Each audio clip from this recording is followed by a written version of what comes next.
এক পোলা এক মায়ের খুব ভালোবাসে, দুনিয়ায় আর কিছু চায় না মায়া ছাড়া। আচ্ছা। কিন্তু মায়া পোলাডারে পছন্দ করে না। ওহো। অনেক চেষ্টার পর মায়া সে পোলাডারে কইল যে ঠিক আছে, হ্যাঁ। আমি তোমারে ভালোবাসতে পারি, হ্যাঁ। আমার একটা জিনিস এনে দিতে হবে। কি রে?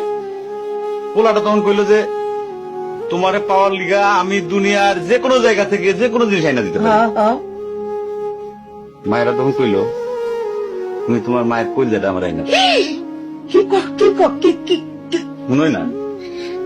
কি গল্প শোনালি দিদু? পোলা তখন দৌড়াইতে দৌড়াইতে তার মায়ের কাছে গেল, হ্যাঁ মারে যায় কইল হ্যাঁ মা আমি একটা মায়ের ভালোবাসছি, আমি তার ছাড়া বাঁচিনি, হ্যাঁ। কিন্তু ওই মায়া আমার একটা জিনিস নিয়ে যাইতে কইছে, সেটা হলো তোমার কলিজা। তুমি যদি তোমার কলিজাটা আমার দাও, ওই মায়াটা কলিজাটা পাইলে আমার ভালোবাসবে।